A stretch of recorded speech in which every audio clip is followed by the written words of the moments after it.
Chief Mrs. Yeye of Akure, right? Also known as Yalode of Akure, Mrs. Lucille Rollins. It's so good to have you on here with us. Thank you. It's my pleasure. Yes, Thank you for ma'am. the invitation. Thank you. How did this? And also, before we even get started with anything, she was the former chief of staff of Gary, Indiana, and it's so amazing, right? We're so excited. Yes, yes, we're so excited to have you here. What is this all about? How did you? I know you're a born citizen of America, right? Yeah. How did Lagos come about? Like, how did you get this title? What is this? What was the special thing? Because before she even speaks, let you know what Yalode is. Yalode is also a queen. She is like the representative of the female or the women of a particular city. So before you can even become how am I gonna put it? And yeah, before you become an Yalode, you have to be a special someone, someone who has done something great, in the city, and they had to honor her with that title because she is an amazing woman. So yes, it's an honor. I am your typical title. Right.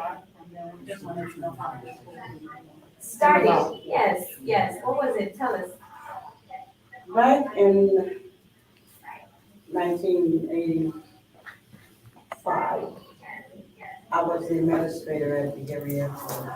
Okay. The Gary Airport was in the beginning stage and undeveloped, and they had some issues with their auditing. They had never had a good audit.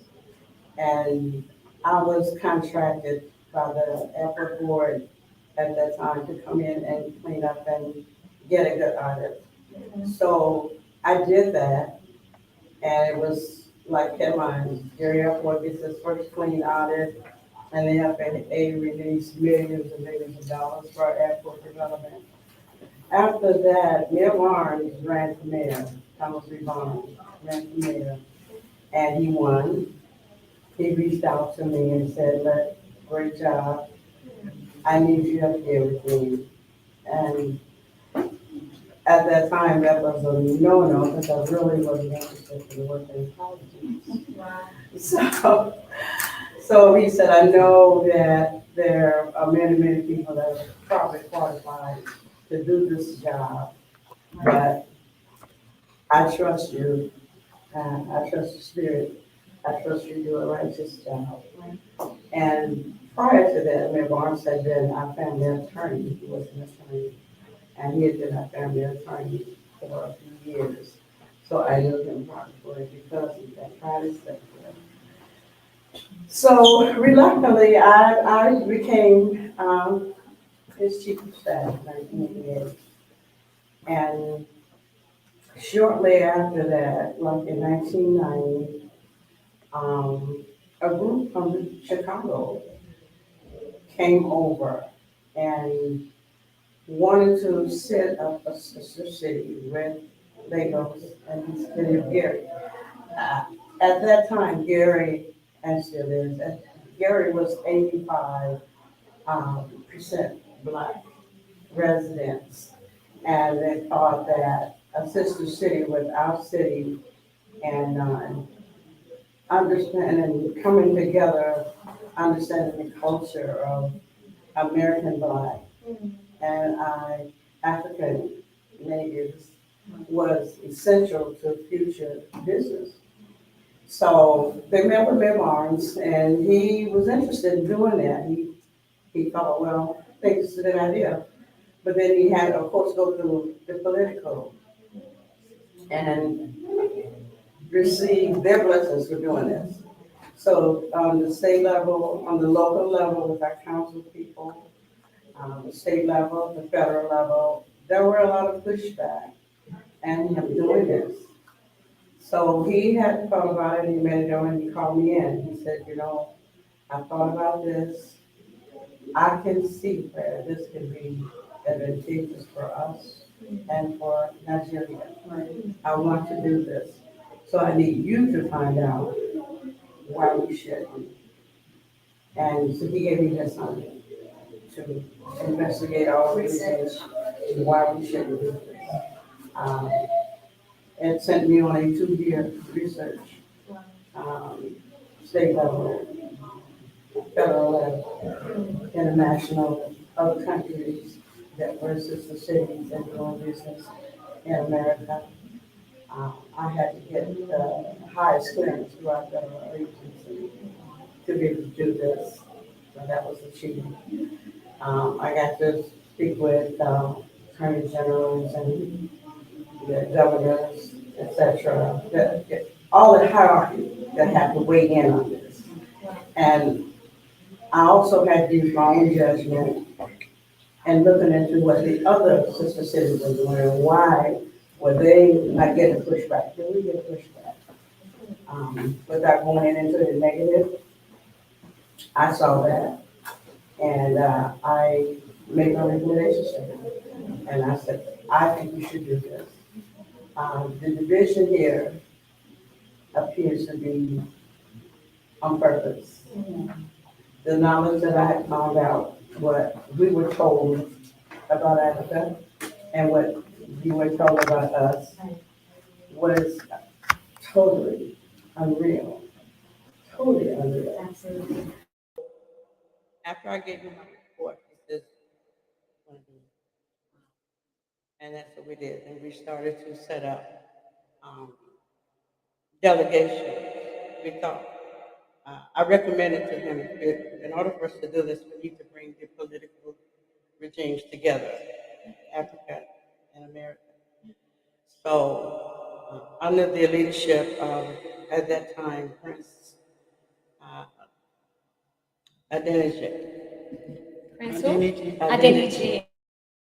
So Yes, From where? from Lagos. Okay. so was it them that was it Prince Adenichi that brought this whole thing here? Or? Yes. And our consultant was a Rooster from Lagos Island. And Okay. he was uh, associated with the local government at that time. So that's where we started. I had to connect. I started first here and getting the federal on board. And then we, at that time, Lagos and Nigeria was like new baby democratic government. So I felt like that would be a safe place to start. We're teaching them how what the democratic process was.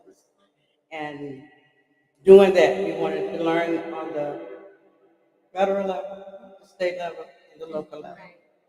So we talked to France through Collins of Worcester, who was our consultant, Nigerian consultant, and we put together an agenda to bring several.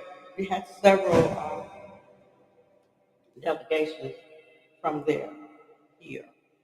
I also went and set up a relationship with the local U.S. embassy there as to eliminate the red tape in the visa process once we identified our delegation coming over here. So I was assigned to a person there in the American embassy in Lake. And I spoke with with our embassy director from the U.S. on a regular basis. We were on first name basis. So I'm thinking from all of that, having to deal with all the governments, bring them on together and one accord until we got on one accord, which they did. Each one of our delegations came over. We had people from the state president, from the city, and from the federal. From the state of Chicago. From the state of Indiana, Indiana. Okay. and the governor's office was always represented there. Our state senators and Irving Rogers at the time was just uh, she was a strong advocate. We had state representatives, William Vernon Smith was fighting for us in the state movement. And on the federal level, um, we had our congressman, Peter Wisconsin. So we all became on one accord, we brought together, and we agreed that this was a good idea. So finally, the final delegation came over, and the sister city agreement was signed, and it was a big celebration at Marquette Park. All of our representatives from the state, from the federal, from the local, the citizens there. It was an awesome event. So An awesome. exactly when the sister city agreement signed, no, it started in 1980. Was it 91 or 92?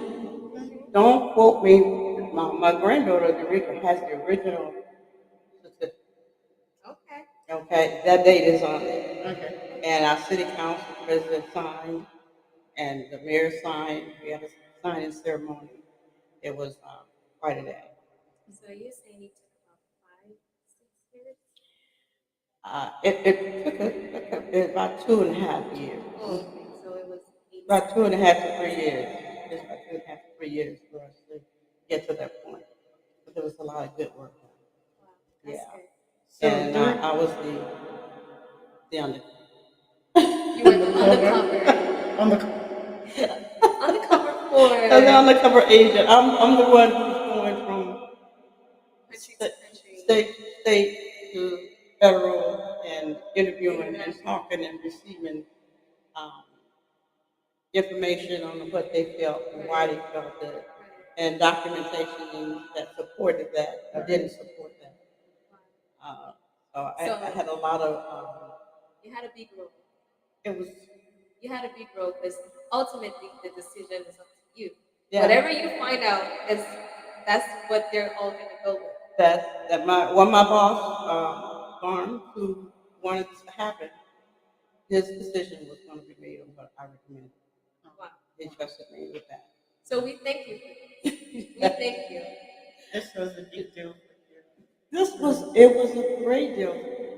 We visited in, was it 93 that we visited Lagos Island. We were on the invitation of Prince, Adeniji.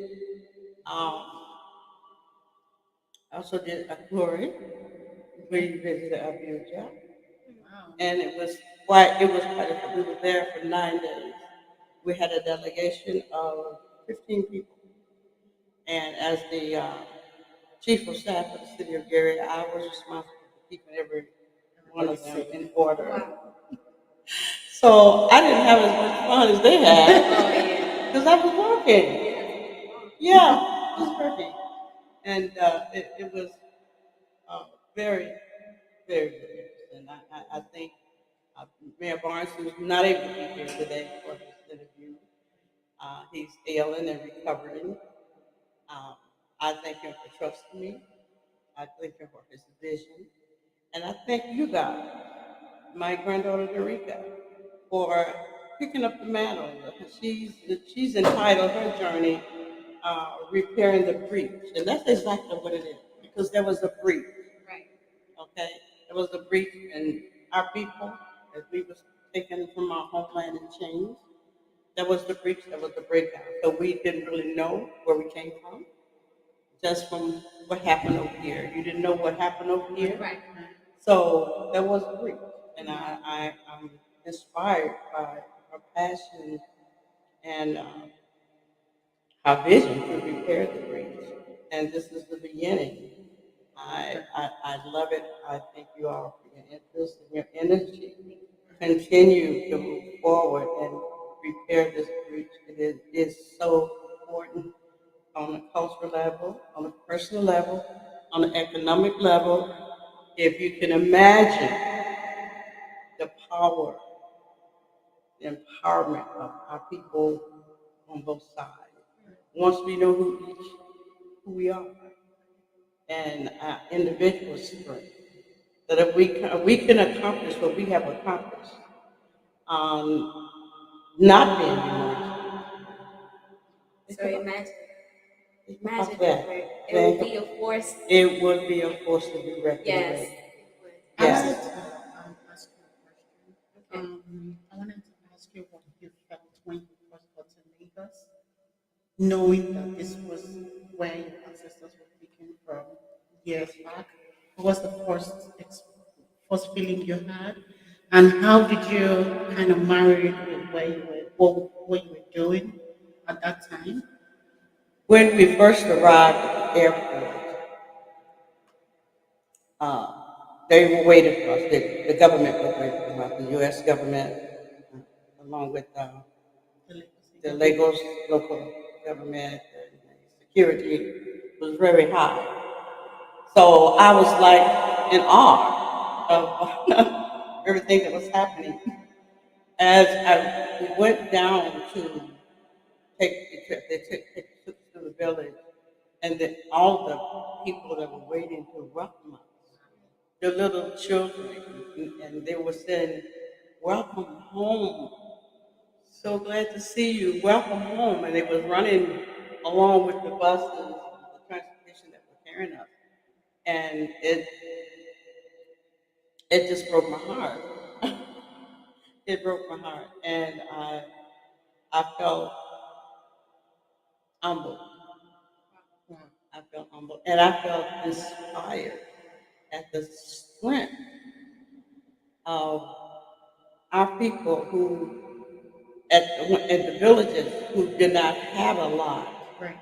You know, there were women carrying clothes on their head and washing in the pond, Yes. and there were just people everywhere. Trying to navigate through the traffic was kind of scary. Thinking you're going to hit somebody. But it was such an inspiration.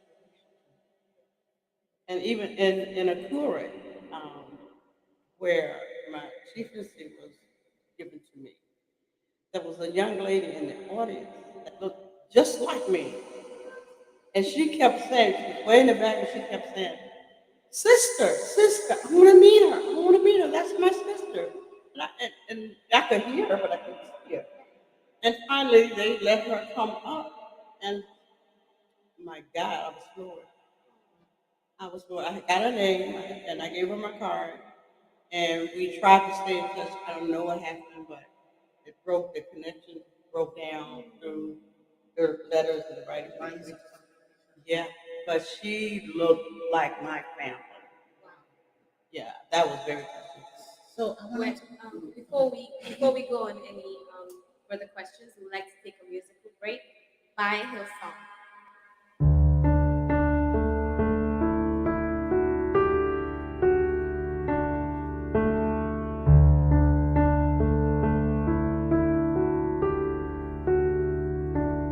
In the darkness, we were waiting without hope, without light, till from heaven you came running.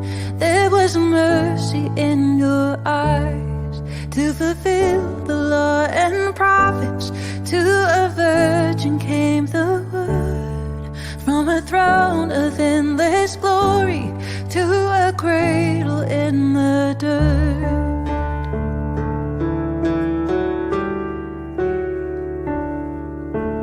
Praise the Father, praise the Son, praise the Spirit, three in one.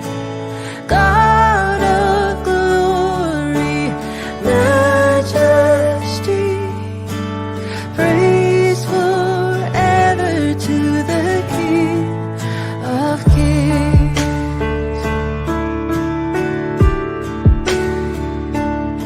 To reveal the kingdom coming and to reconcile the lost, to redeem the whole creation.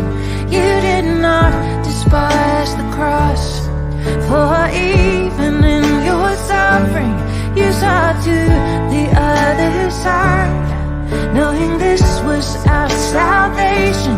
Jesus, for our sake you died.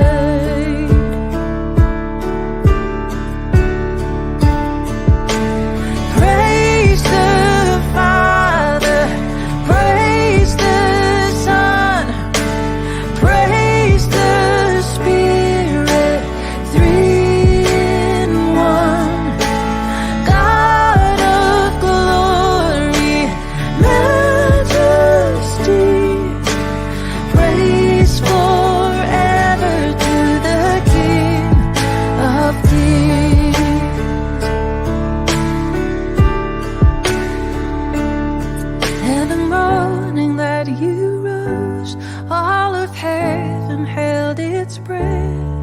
till that stone was moved for good.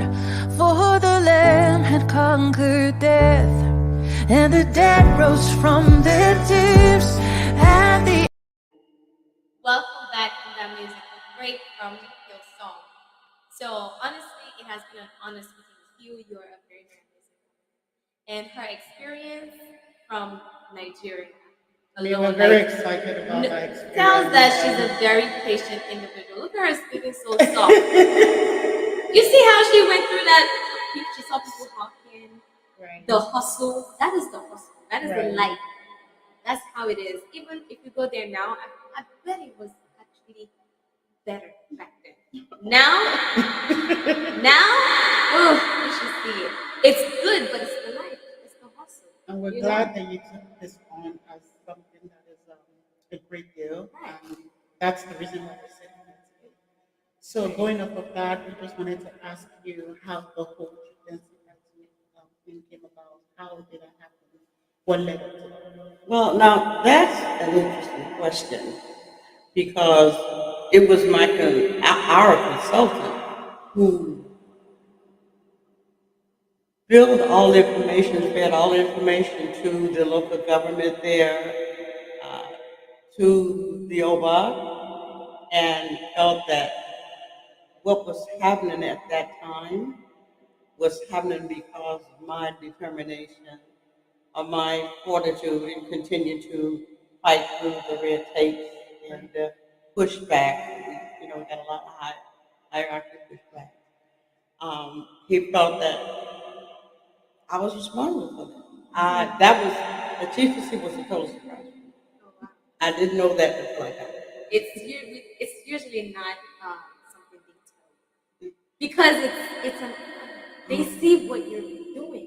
It's not everyone, like, literally that was done because of you. So that's like the greatest honor to give a woman who's also leading. We don't see a lot of women leaders in our society. So It's to ha- basically them. So and so to have that being given to you as an honor is something you should always, But as I'm learning, I'm grateful. I'm very grateful. I'm very honored, we're grateful to you. and I will try not to let You haven't let us down. That's why we're here. You haven't let us down. That's why we're trying to move this legacy forward. You said something earlier that this is the beginning. I feel like what you did was the foundation. You started it, and it's only right for your own offspring to see. You're a mentor to other people, and for her to see it, and want to carry it on, it's really, really great. You've raised an amazing woman, So I appreciate you for that. And actually, thank her as well for bringing us on board, and looking at this everything, your story, the history, how it started. What would you say has been achieved so far? We had quite a few projects on the table at that time. Um, the first was we're gonna do the clean water. Back we're gonna have the student exchange, the culture exchange. We wanted to carry that on. We wanted to start that first and add to that with the clean water. the clean water project was for Lagos. It was for the islands that we visited, Lagos, Akure, Abuja. Okay. Yeah, we were putting those projects together, the dynamics and the details and the people that has to be involved, what had to be involved, what had to be done here, what had to be done over there. That was going to be a lot of work, and it was one of our long-term goals. The immediate goal for the culture change, the student change, to start teaching our young people here who they are, that they're not sacrificed citizens. Uh, there are a lot of people in America who use the term, if you ask them to go back where you came from, and such as, look, we are Americans, we were born here. And if anybody knows the history of America, nobody here, currently, except me, everybody had came from someplace. Right. But we didn't come. We were Okay, so it's important that our young people know they have a history, a strong history. Right. Kings, queens, a home, an island, all of And the the symbols, people. gold, the people that love them, and that they are somebody. They're not a second class anything. Right. So that was important to us, and it was important that Africa learned who we were, what we had to endure, and how our strength, our heritage was so strong and embedded. We were able to overcome all of that. Not able to speak the language. And then at one time in America, it was like a lynching crime for black people to read. So we had to overcome a All of lot that. to get where we are today, and that they should not be ashamed of us. They should be proud. And we should not be ashamed of what they show us, the jungle and the poor. The image that it creates of Africans that are not really the real That's what we know. narrative of what Africans really are. Until I got there, that was what I knew. So that is why this is so important to me for this to continue, because that repairing of that bridge is going to empower our people on both sides of the world, around the world. Right. And that's important. I may not be here to see it, but I'll see it from.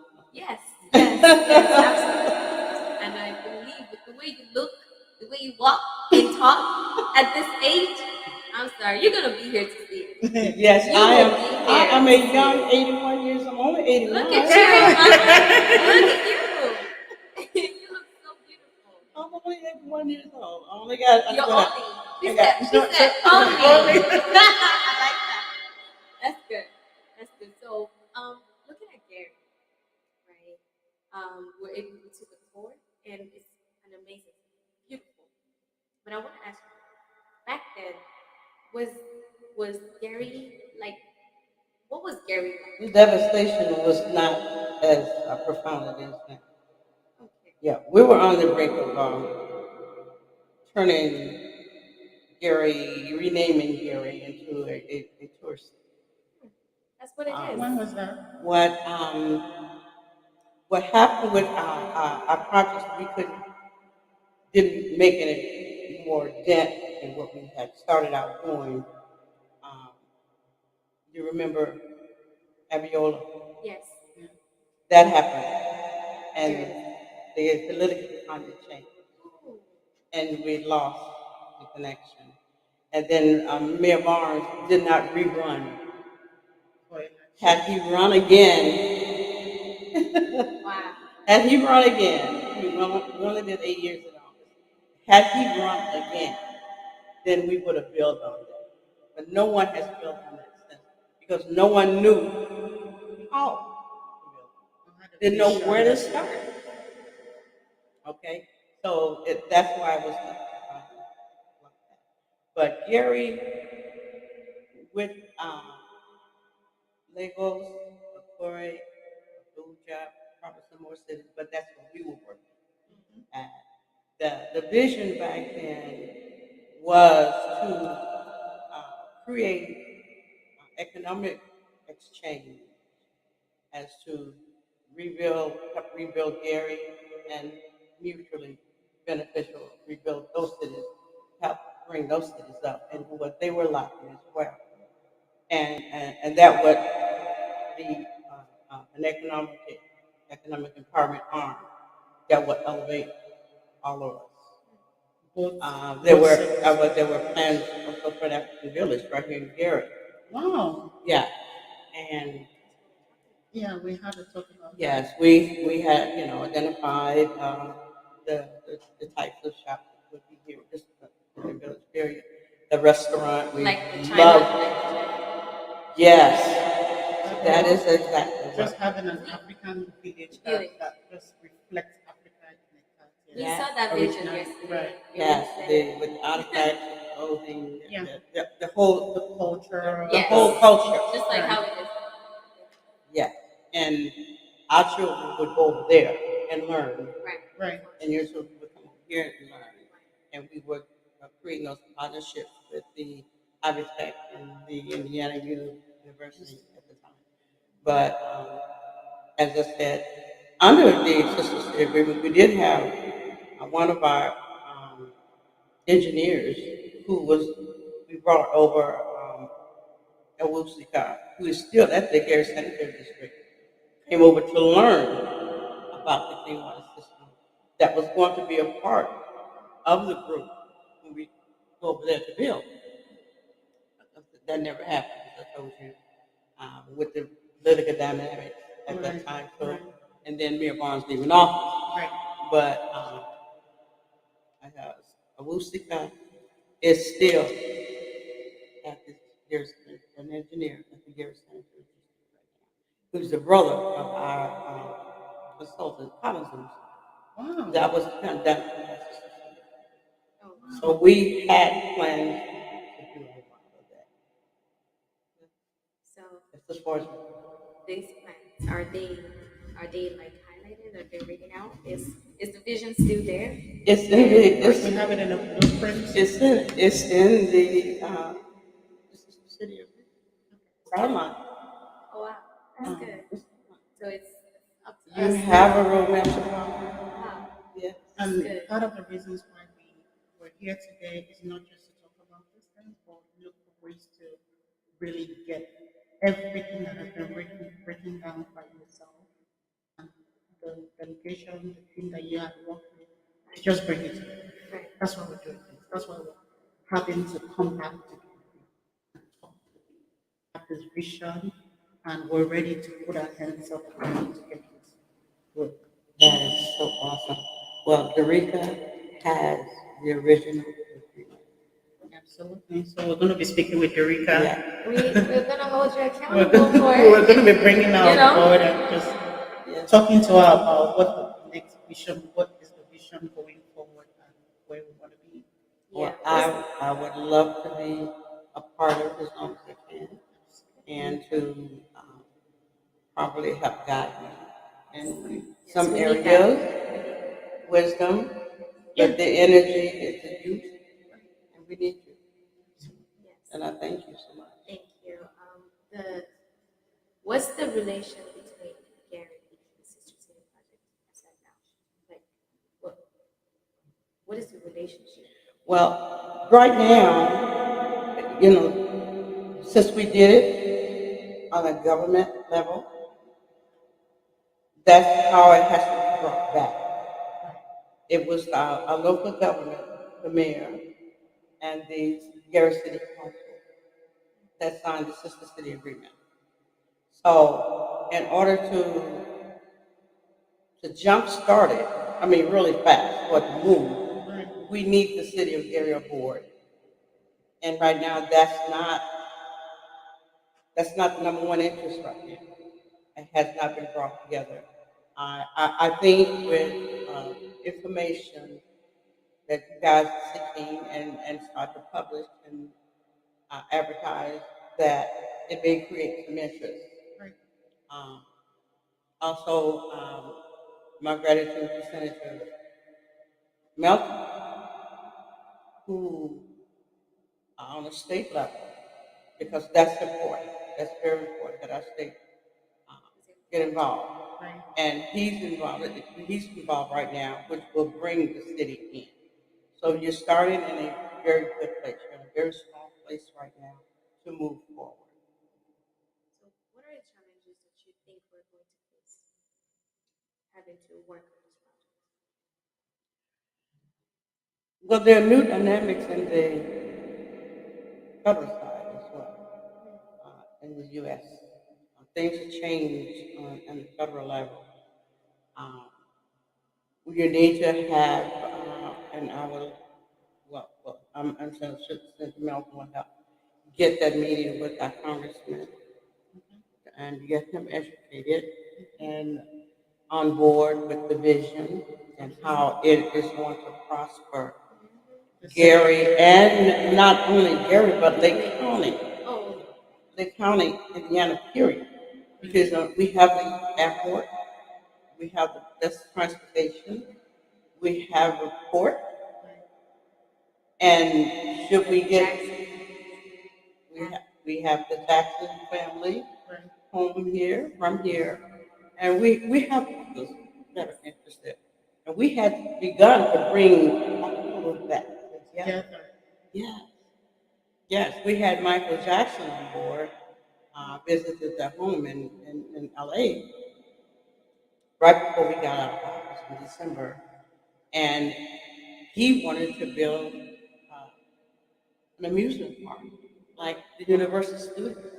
Wow. And Here in he Gary? had to right in here, and he wanted to do he did the rendering of what he wanted. And all he asked was Gary to provide the land that his family would provide the dollars. So they would do their thing, Right. and bring the dollars in. But as again, we would get it out of office. We met with them in December. Our term was up. The new administration over in January. So everything, So Michael Jackson, late Michael Jackson was actually on board on this project. yes, he was. Just spoke to him personally. He was not in LA at the time. He was in England. He was on the phone. We had the family that Janet was there. Janet Jackson. Mom, dad, yeah, brothers were all there. And we had the family, met with the family. We had our city council member there, and we had our economic development in Navarro, who was from Lagos, and we had the deputy mayor, and we had an attorney. We were all there. So would you say that the Jackson's family was still interested in talking to us with this new development? I don't know because at the time when we had proposed what Michael and wanted to do, the local government was all in agreement. We were ready to set it up the way he wanted it. Michael did not want it to be government run. Right. He wanted a non-for-profit organization. So because the government changes, Right. Right. so he didn't want to go every time there's a new mayor to go through some changes. Right. So we wanted a non-for-profit organization. So we did. We set that non-for-profit organization up for 6594.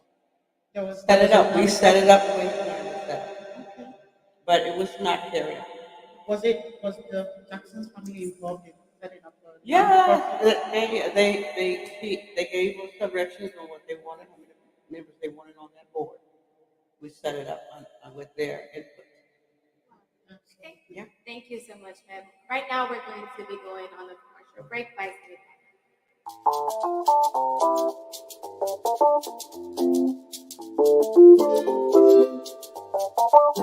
What see you there wait for?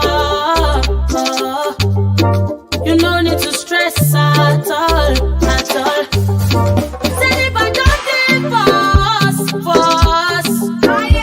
Make we jolly they go, even small picking, mommy, daddy, take a life for you. Oya bruku tutu komaro, sisi eko abeg no dey slow. Sani bank better life promo, you done dey yafu for you. What see you there wait? The Zenith Better Life promo season 2 is here, and it's bigger and better. 20 lucky customers will win 150,000 naira each every 2 weeks between now and January 31st, 2023. To participate, simply open a Zenith Bank account and maintain a minimum balance of 5,000 naira. Request, pick up and activate a Zenith Bank debit card, virtual or physical.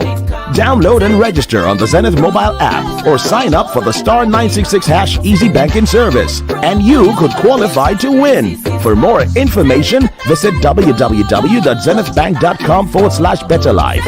Experience the better life with Zenith Bank. Zenith Bank, in your best interest.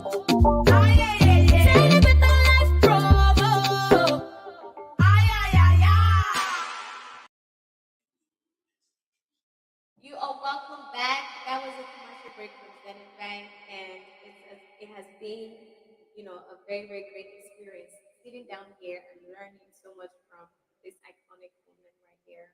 Thank you so much, and we appreciate your time.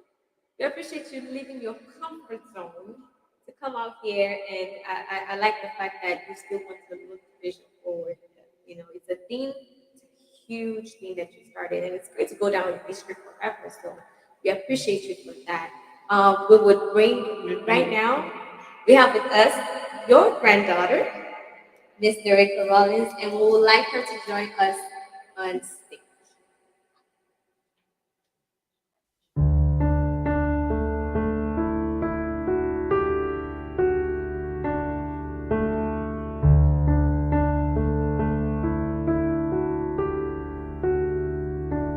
In the darkness, we were waiting without hope, without light, till from heaven you came running. There was mercy in your eyes to fulfill the law and prophets. To a virgin came the word, from a throne of endless glory to a cradle in the dirt.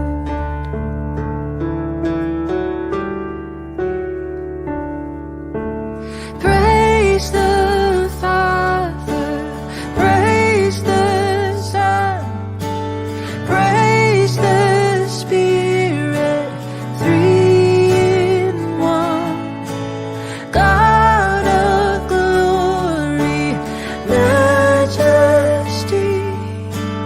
praise forever to the King of Kings.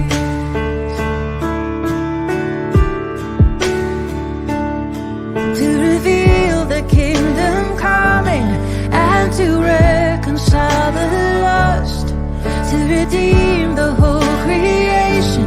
You did not despise the cross, for even in your suffering you saw to the other side, knowing this was our salvation. Jesus, for our sake you died.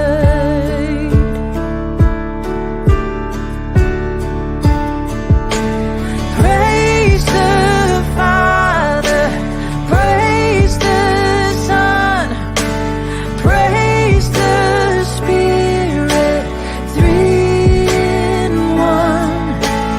God of glory, majesty, praise forever to the King of Kings.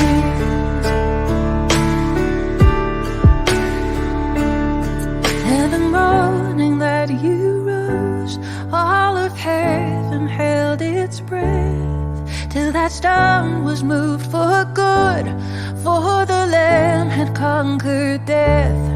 And the dead rose from their tombs, and the angels stood in awe, for the souls of all who'd come to the Father are restored.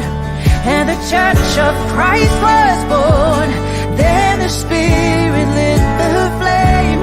Now this gospel truth of old shall not kneel, shall not faint. By His blood and in His name, in His freedom I am free. For the love of Jesus Christ, who has resurrected me.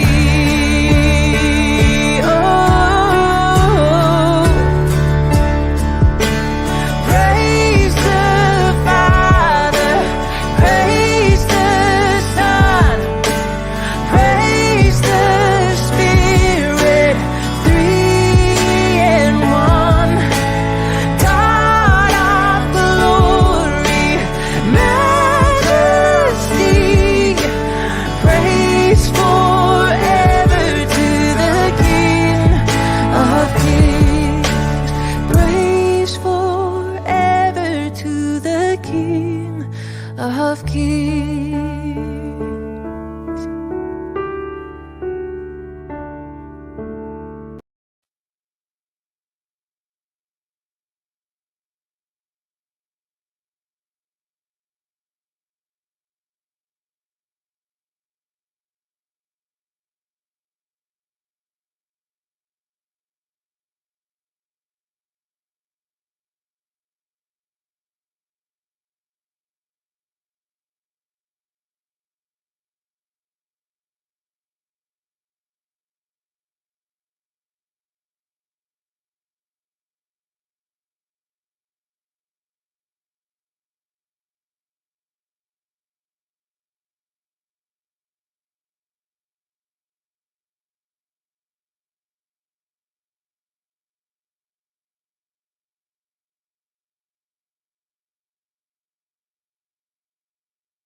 minds are tainted. We get to teach them firsthand what is necessary, what is the truth. And so, having a student exchange is the first step. All right, so, as Africans in diaspora, we are here and, what are your expectations of us? My expectation, As our president, we're a team now, so. I wouldn't say I have an expectation. I would say that I would be honored for you to be just as diligent as I have been in this process. All right, so just be as diligent. Take that down. So now we're going to go on the commercial break and I'm gonna drink some water.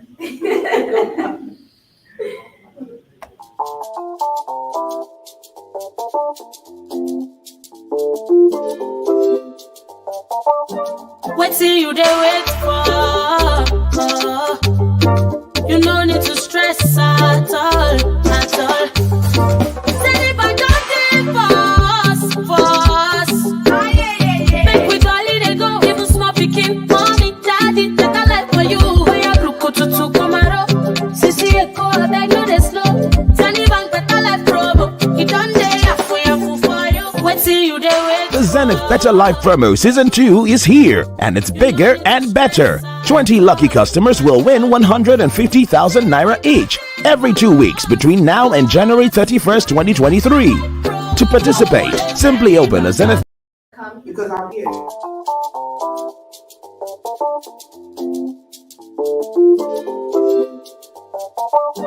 What till you dey wait for? You no need to stress at all, at all. Say if I don't dey fast.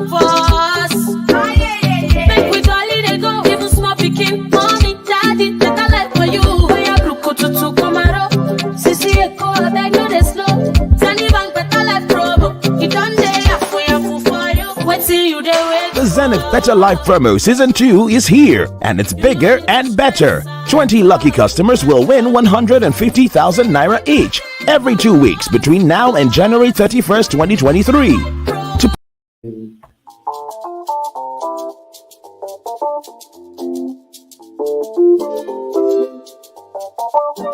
What till you dey wait for? You no need to stress at all, at all. Say if I don't dey fast. Make we dolly dey go, even small pikin, mommy, daddy, take a life for you. Oya bruku tutu komaro, sisi eko abeg no dey slow. Tani bank better life promo, you don dey yafu for you. What till you dey wait? The Zenith Better Life promo Season 2 is here, and it's bigger and better. 20 lucky customers will win 150,000 naira each every 2 weeks between now and January 31st, 2023. To participate, simply open a Zenith Bank account and maintain a minimum balance of 5,000 naira. Request, pick up and activate a Zenith Bank debit card, virtual or physical. Download and register on the Zenith mobile app or sign up for the star 966 hash easy banking service, and you could qualify to win. For more information, visit www.zenithbank.com/betterlife. Experience the better life with Zenith Bank. Zenith Bank, in your best interest.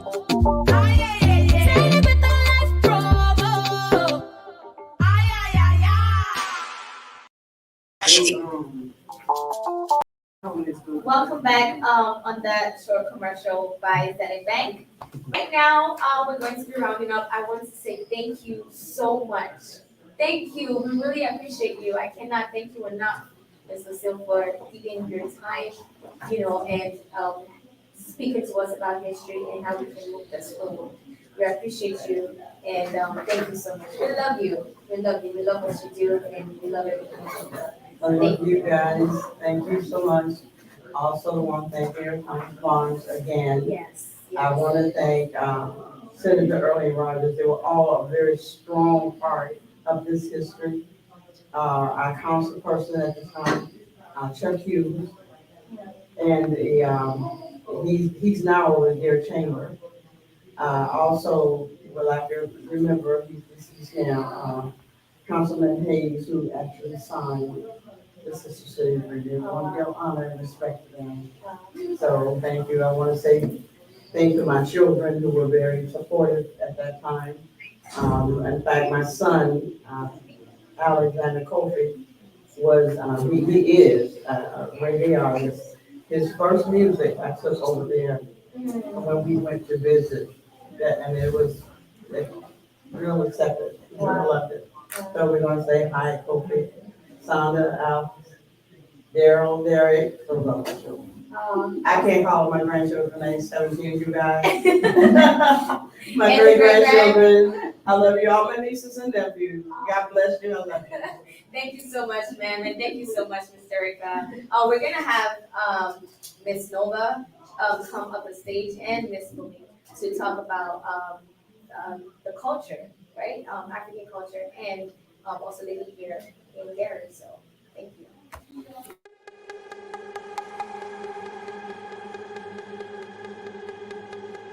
Like a flood, heaven come down over us, wash us clean by the blood that Jesus poured out all for us. He set us free. Let our hearts desire be more of you, till our only cry is to be made new. With all our praise, we yours forever, our God and King. There is no other. With all our praise, we yours forever, our God and King. There is no other.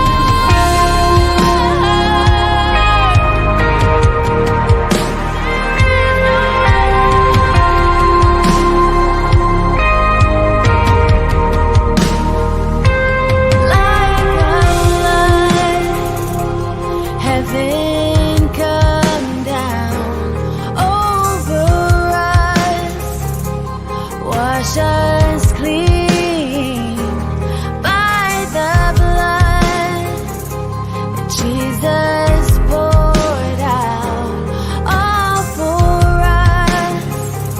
He set us free. With all our praise, we yours forever, our God and King. There is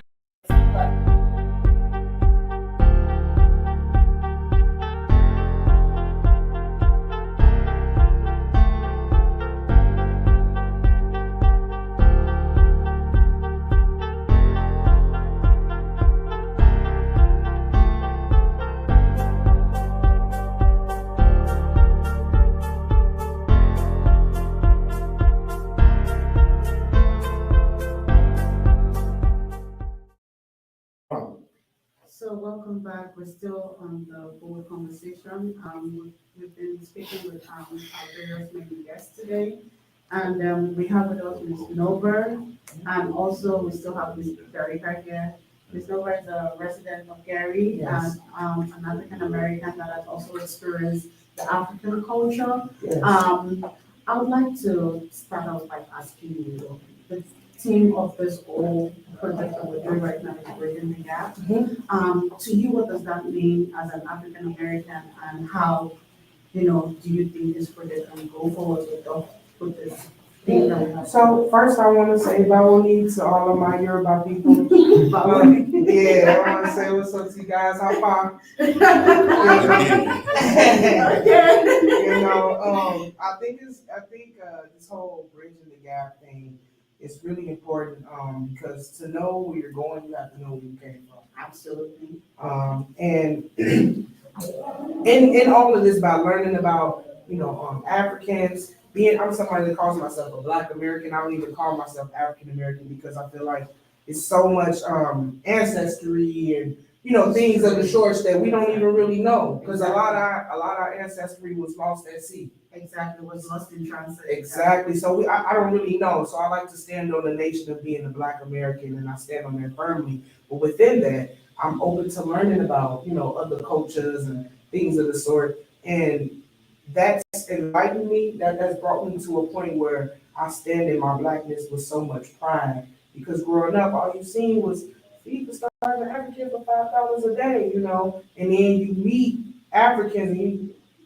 Just that narrative that's been out there about Africans being poor, Yeah, being uneducated, starving, yeah, flies all on their face, and it make you as a child, I don't want to be that. Exactly. I'm not that. Like you want to shy away from it, and then growing up in poverty is really important to understand the type of city that Gary is.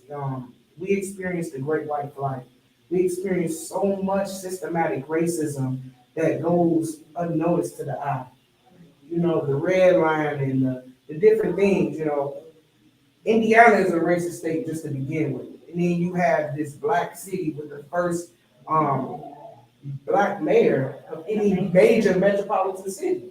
Mayor Hatcher, he did that, and then we had the Genesis Center was literally built for the Black convictions and stuff like that. Like Gary was the place to be. It was voted the best place for Blacks to move in the 1960s, I believe, by Ebony magazine. This was a huge Black city. So why it's so important to bridge the gap is because we could be another Atlanta, Right. where we producing, African Americans and Africans like Davido. Right. That's Atlanta. That's what's up right there, talking about that, That's Atlanta, Georgia, Right, USA. right. Right. So we see what can happen. We see what can happen with these resources. Let's bring them together. Let's stop the stay away from the Yakata. Let's stop that. Let's stop that. Okay. Because that makes us feel the way. Blacks, there's so many Black Americans that's out here practicing Pan-Africanism. Hey, Black people, I think we suffer from post-traumatic slave disorder. Absolutely. And so many of us are yearning for our identity to hold on to. So you got Black Americans walking around in dashikis calling themselves Pan-African.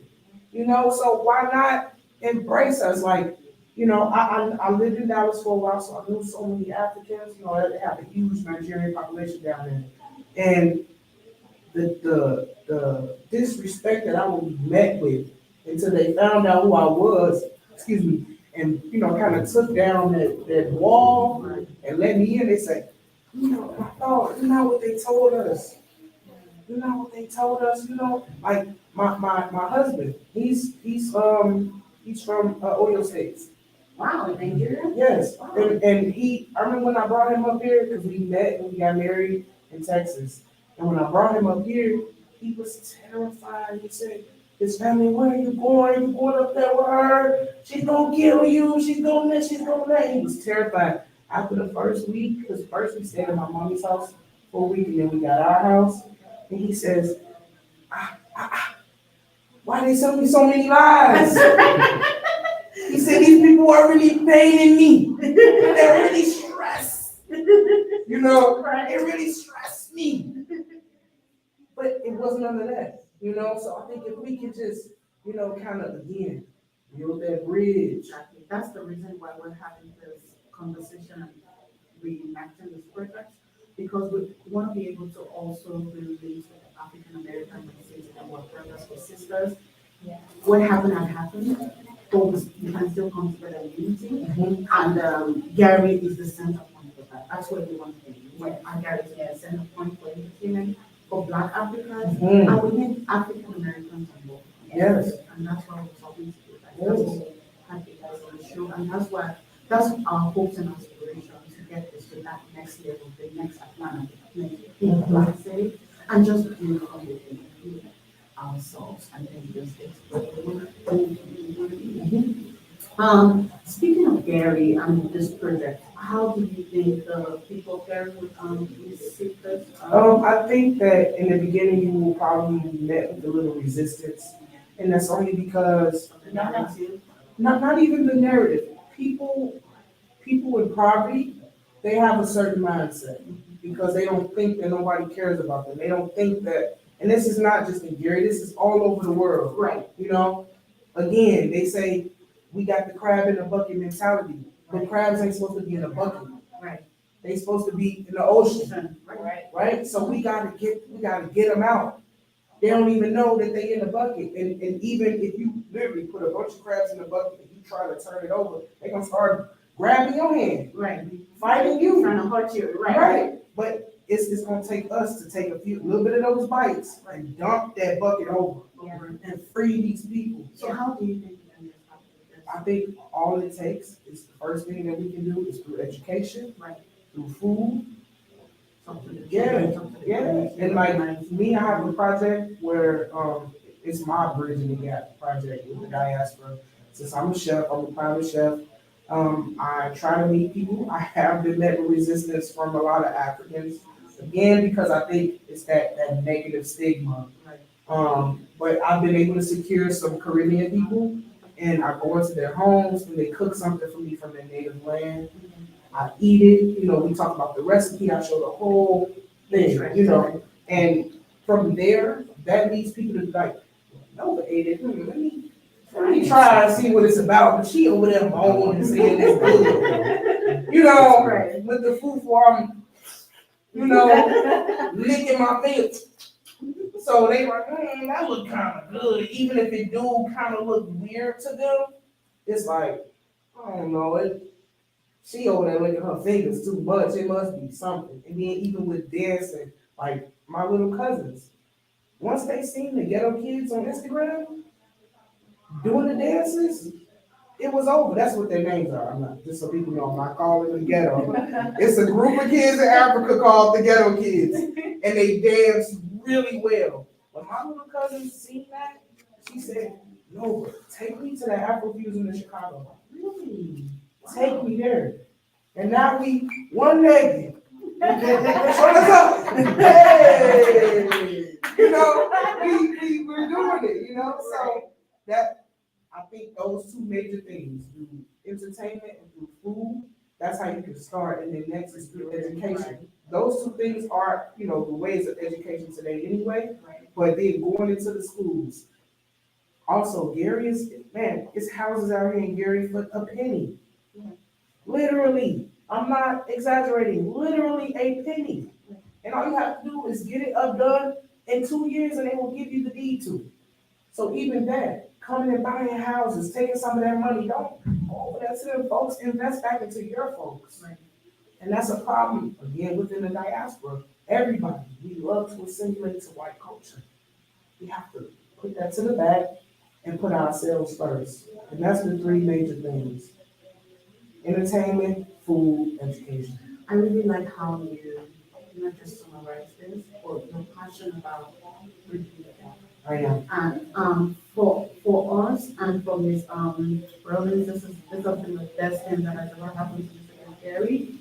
I'm really looking forward to seeing this come to light and then just being blessed by the experiences and the roadmap that has been laid there. Speaking of Gary, we drove down the city of Gary, this very practical ground, and just the capital flow of people out of Gary, the abandoned schools, all these things all together really was a little scary. Yeah. And talking to a lot of our friends, and telling them we were coming to Gary was, for them like, Don't go there.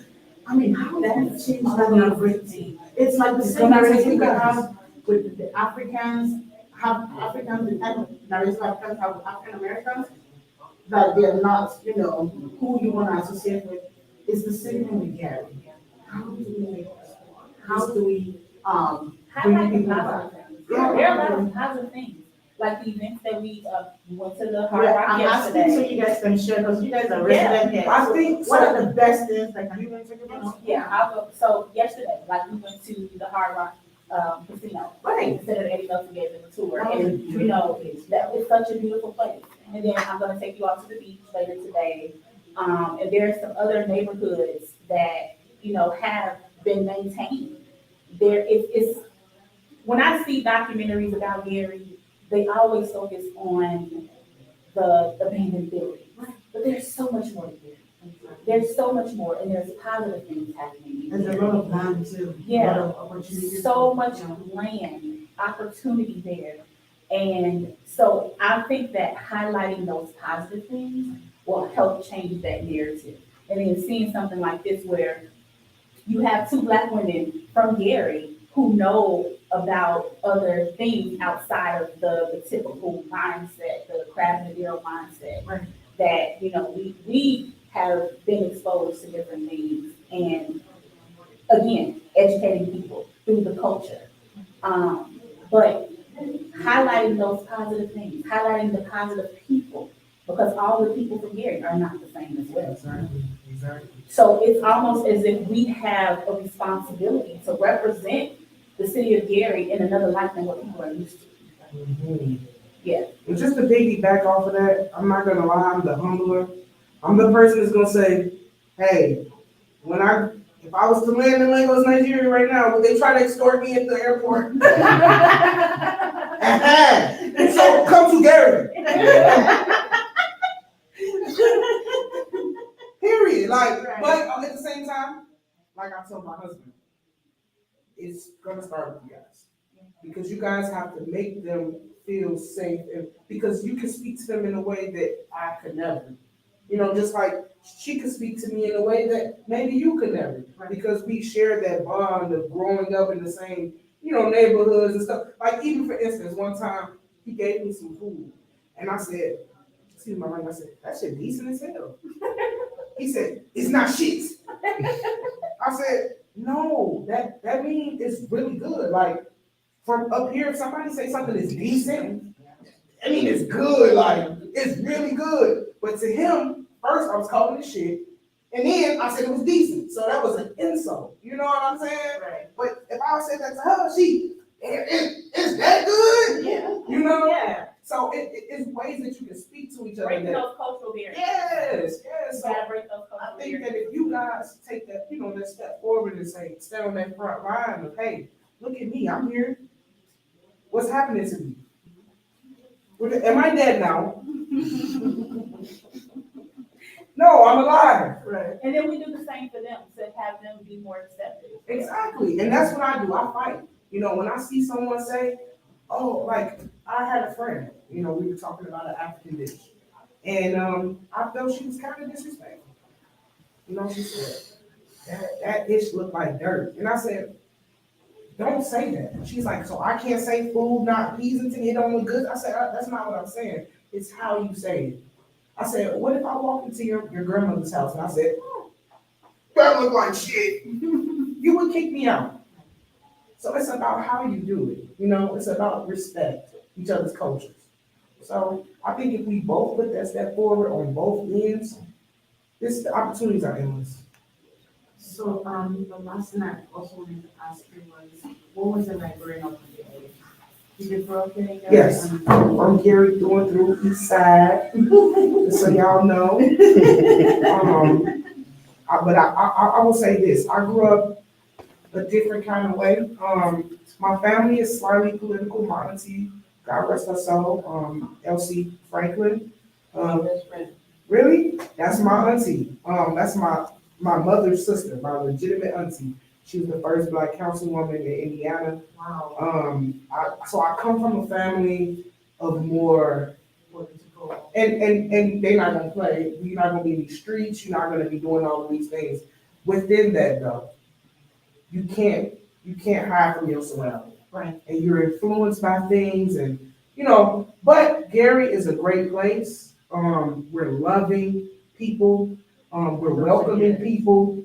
You're gonna feel the energy. We're the type when you walking down the street, you want a hot dog? Or you can say, hey, can I put something on that grill? Come on. We're that type of people. So come to Gary.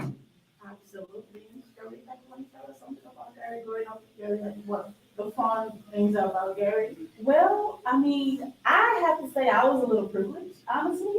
I I was okay. We're gonna be wrapping up soon, so I'm gonna. But I was kind of grown up privileged. I wasn't like in the streets and things like that because of my grandmother. I was more so into the arts. I took my first dance class. I was in an African dance class. I didn't take ballet like most of the people. I took an African dance class. Wow. I went to performing arts school. Emerson is closed now, but I from 6th to 12th grade, I attended Emerson School of Visual Performing Arts. I was a vocal major, and that's what I know. The arts. I know culture, and that's what I've been exposed to. Of course, I did nightclubs and things like that, but for the most part, I've taken my blackness and made it into something that I can be proud of and on a culture.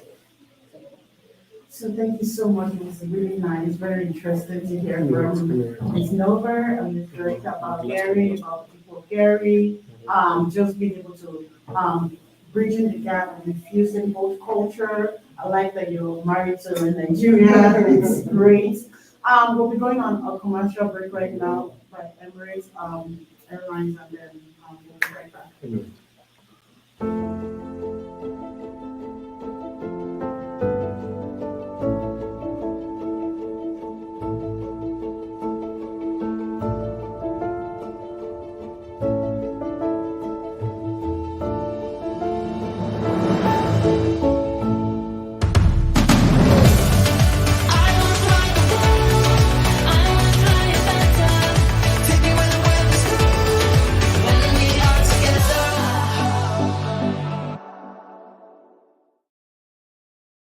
Yeah, don't worry. Y'all know where y'all should go?